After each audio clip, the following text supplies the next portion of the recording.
Hello, everyone. I'm Marco Annunziata of Annunziata and SI Advisors. And I'm Michael Leifman of Tenley Consulting. And this is Macro, Micro, Michael, Marco, and Startups at the Edge, the podcast about startups with technology that changes how the economy functions. Welcome back, and thanks for being curious. So let's get going. Matt Sanchez, founder and CTO of CognitiveScale, welcome to M4Edge. Thank you. Glad to be here. So Matt, as you know, our show explores the micro and macro aspects of technologies that are changing our lives and our economy. And we focus on those changes that feel especially urgent given what is going on around us. With you today, we want to focus on finance and credit conditions. Before we get started, a few facts and stats to help us set the stage. And here it's over to The Economist. For over a decade, between 2009 and 2020, we had lived in a world where inflation was low, interest rates were extremely low, and liquidity was abundant. For both individuals and companies, getting credit was very easy. It was kind of like Lake Wobegon. All companies looked above average. Then things changed. Inflation jumped from less than 2% to more than 8% in the US. The Federal Reserve raised short-term interest rates from about 0 to about 4%. And it's not done yet. Over the last 12 months, we're now in end of November as we're recording this of 2022. For the last 12 months, 30-year mortgage rates jumped from about 3% to 7%. And banks and other financial institutions are becoming a lot more careful in how much money they lend and who they lend to.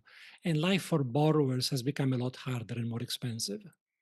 And with that as the background arrives CognitiveScale, your company, which specializes in artificial intelligence solutions, one of which, called TrustStar, seems especially well placed for this moment.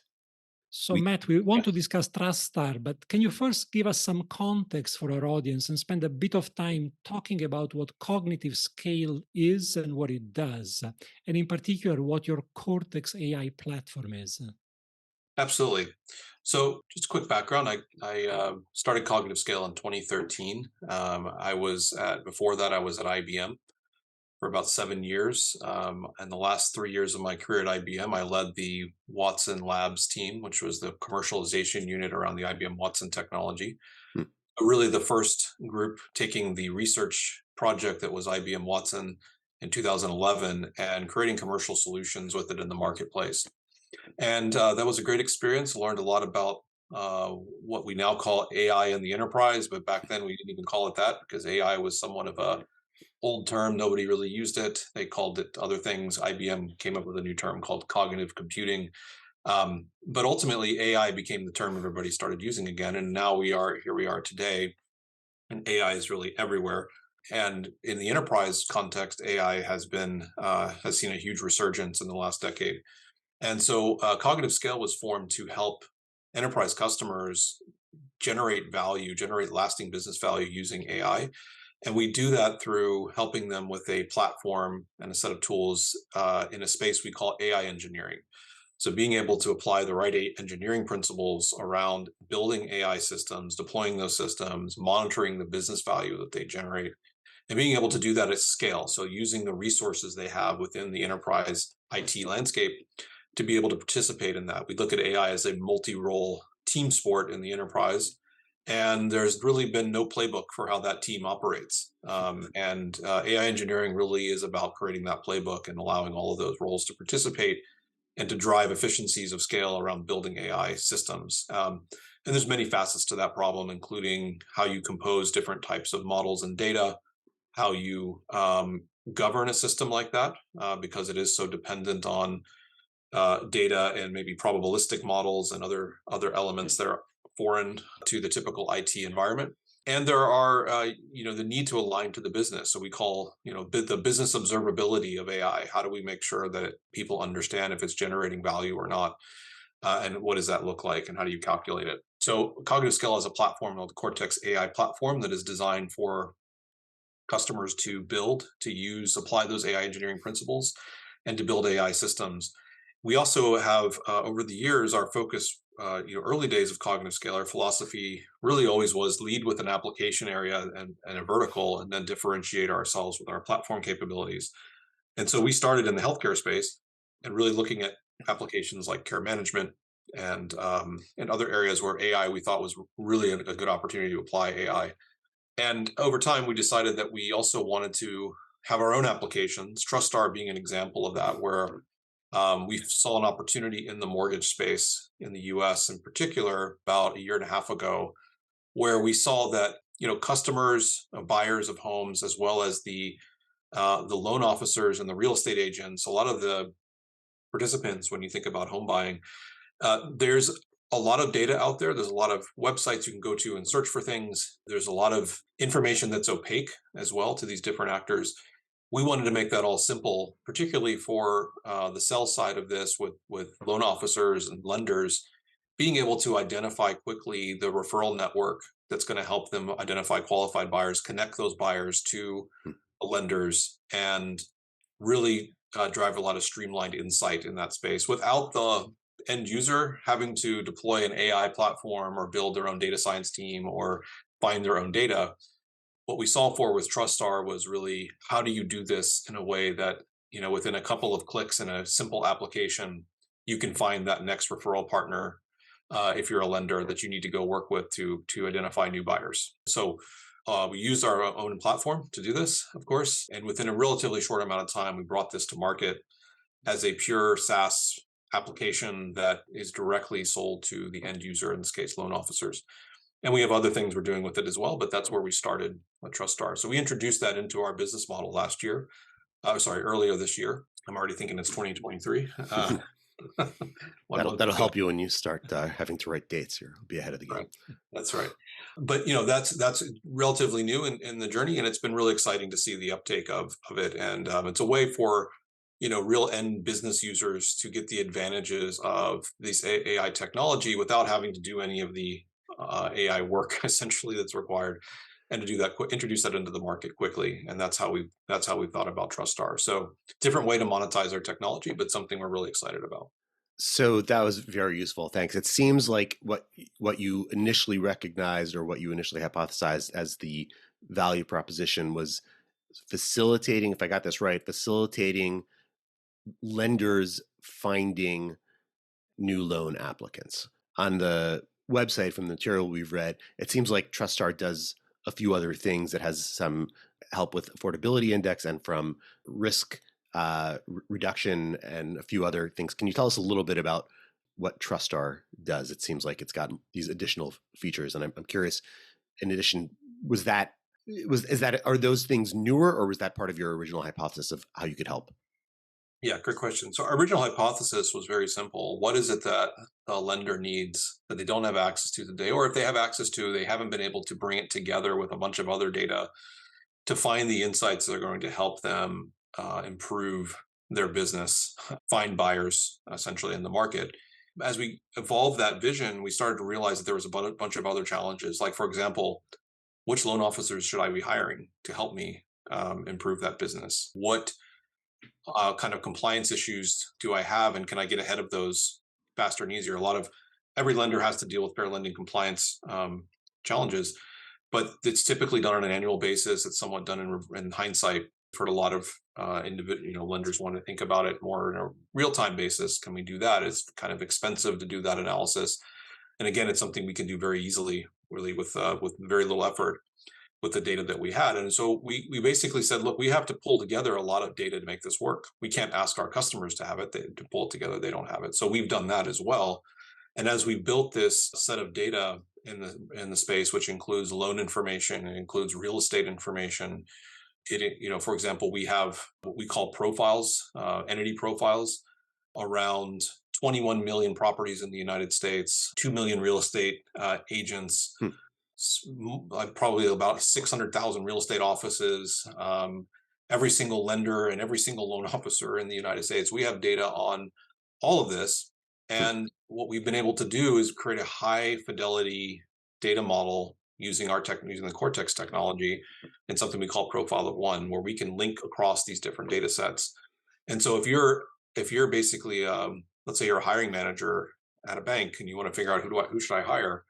I want to answer a bunch of different questions. I want to know what loan officers are in the regions that I want to go after. What areas should I be going after to identify talent and to bring them into my organization? Where Hmm. are the buyers today? Do those loan officers have those buyers? Are they bringing new buyers, new purchase business into the bank? All of these questions they have to answer, and it takes a lot of work and it's a lot of guesswork. In today's market, as it turns out, that is probably one of the most important questions that the lenders are trying to answer. Because if you think about the market and how fast it's changed, right? A year ago today, if we were sitting here talking about this would be still an important problem. But if you look back in the past year, refinance because of the low interest rates was the name of the game. Most of the lenders did tremendous business in 2021 and 2020 because of refinance. Well, now it's all changed, and it's changed faster than it's ever changed in the industry with the interest rate increase and the spike. Couple that with the year-over-year increases in housing prices, and of course other inflationary pressures. It's a very different market. It's probably one of the most rapid changes in a market we've seen in a long time, especially in the mortgage market. And so now the key problem is, how do I find those buyers? How do I find the qualified buyers, and where are they, and who's aligned to those buyers? Which loan officers are there? Which realtors are there? Where are those opportunities? So your question about affordability is an important component of something we call the loan officer opportunity score in our system. Think about affordability as one of the components. I want to know where there are affordable housing. Where is affordable housing? And when we say affordable, we're talking about conforming loan limits. We're talking about where conventional mortgages are available, Which just changed yesterday. which just changed yesterday, and is changing. Actually, changes quite often, actually, in various ways, and it's really specific to different regions, right? So the conforming loan limit in the U.S. Virgin Islands is different than the conforming loan limit in Texas.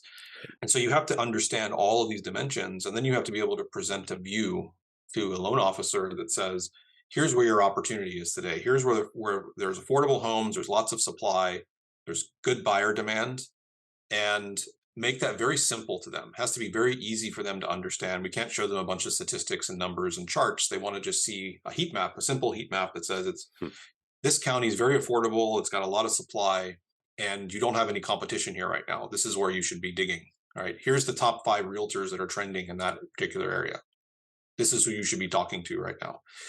That's essentially what TrustStar does for the loan officer, as one example. Yeah, that's So very we use clear. all that information to surface exactly an actionable insight that gives them value immediately. That's a very clear exposition, Matt, of the value that you bring to your customers, the loan officers in particular. Now, a clarification for our audience. When Michael was saying something changed yesterday, Michael, you were referring to the increase in the size limit for mortgages eligible for backstop from conforming, Fannie Mae, Freddie Mac, exactly, conforming which is the mortgages, conforming exactly, loans. Yeah, exactly. which happened yesterday, exactly. And Matt, you've talked about buyers and the importance of buyers in these two-sided markets. So can you tell us, how does TrustStar in the end help borrowers? Because presumably to generate more business for your loan officer clients, some additional value must be offered to borrowers as well. Yeah, so typically a borrower, I think about it in my own experiences. You're buying a home, you're working with your realtor, and unless you have a preferred lender in mind, you're looking for referrals, right? You're looking for, who's a good lender, and you may ask your social network, your friend network. You may ask your realtor, which a lot of people do. Do you have some recommended lenders that you work with? Who would you work with? That's referral business, and that is really what drives a lot of the industry, is referrals. It's business. If you're a lender, it's business from your existing clients that you've worked with in the past, and it's referrals you get from realtors and other partners in the network.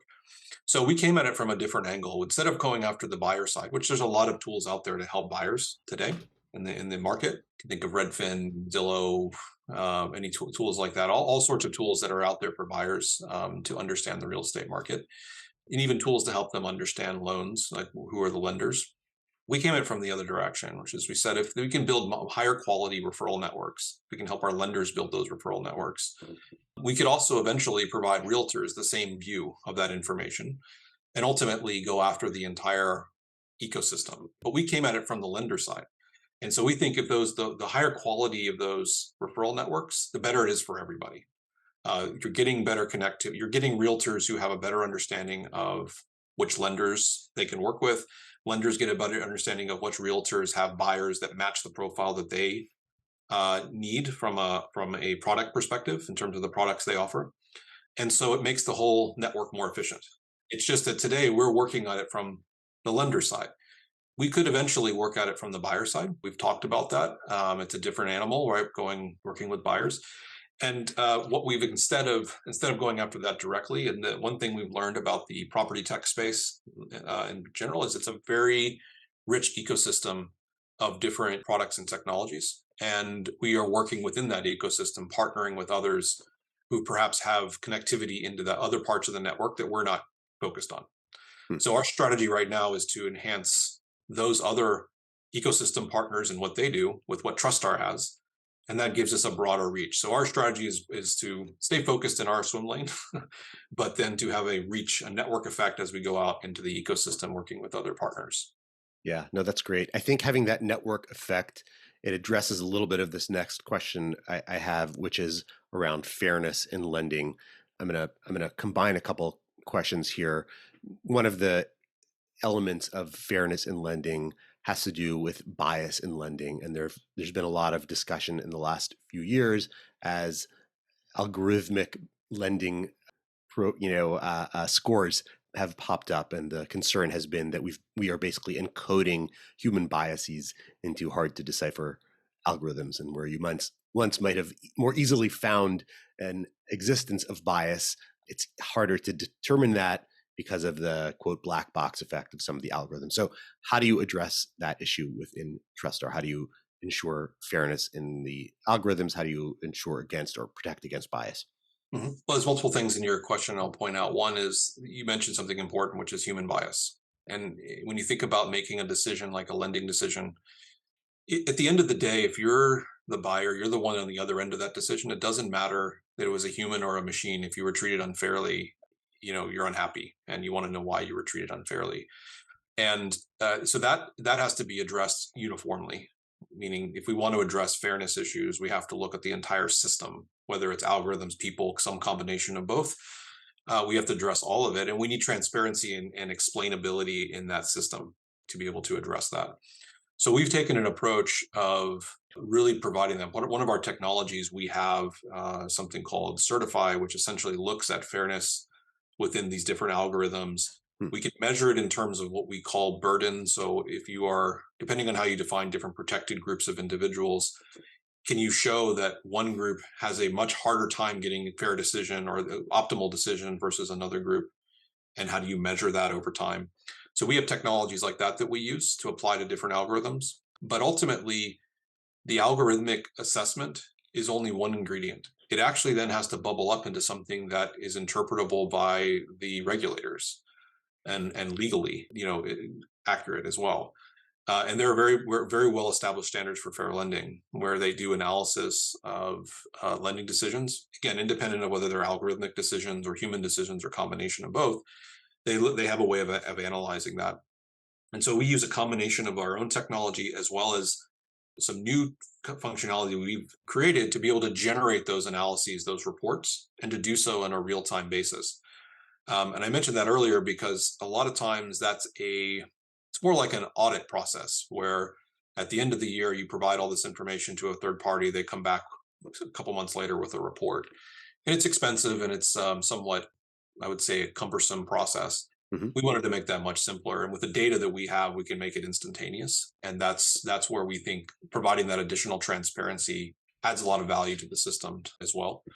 But our point of view is that, the way that we think about AI systems, this comes from our building AI systems for the last many years, is that you have to start with trust and transparency built in from the beginning. That has to be part of your development process. That has to be part of your infrastructure and your release process. It has to be as essential to your development process as security scanning or any other aspect of it that you think is key for quality software development.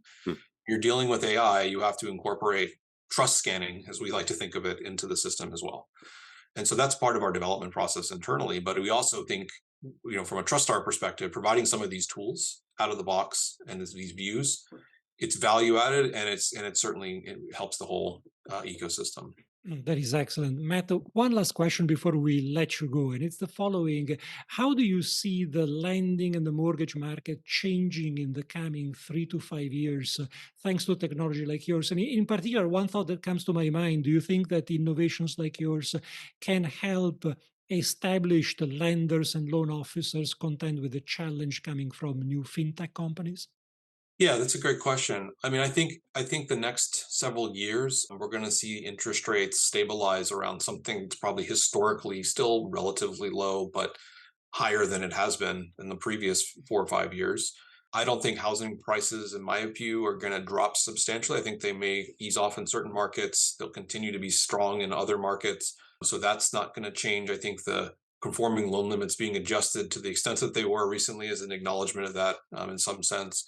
That some of these increases are here. So you're still going to have a market it's kind of an interesting market. It's got very tight supply still, and the demand has decreased as interest rate, almost exactly as interest rates have gone up. The demand has also go down. That's not going to last forever. That's not the way the housing market has ever worked. It will stabilize over, but it may take a while. It may take a couple more years for us to get back to some sort of steady state where interest rates sort of stabilize and the prices stabilize and the market starts to provide, have the right kind of dynamics to it again. But it's going to be a difficult, challenging housing market, at least for the next couple of years, in my view. I'm not an economist. That's just what I see in the data and what I'm hearing from others. But that's kind of how I see it. TrustStar is going to help, and tools like TrustStar are going to help because as we've talked to loan officers, they don't have the time. I mean, they want to spend time with clients. They want to spend time working and finding and closing business. They don't have the time to even research the kinds of things that TrustStar provides to them. We wanted to set out to provide that level of insight to the end user without having to go through any extra work, make it very simple, make it very actionable. The more actionable we get in this space, the more efficient it can be for everybody. There's just too much guesswork involved and too much, work in general involved, technical work involved to bring all the information together and get to that insight. And so our vision has been to provide that, on demand in a very simple way for the end user so that we can make that entire system more efficient and a better experience for everybody involved. And I think that's going to, with TrustStar, we have maybe another half a dozen modules we have in mind that will, in the future, that will address different aspects of this. So stay tuned for that, more to come. But we think there's a huge potential here for more TrustStar-like things in the mortgage industry and potentially other industries. I'll just leave it there. Sounds exciting. We'll have to have you back once those new products are out. Absolutely. Matt, we'll let you go. Matt Sanchez of CognitiveScale, thank you so much for joining us.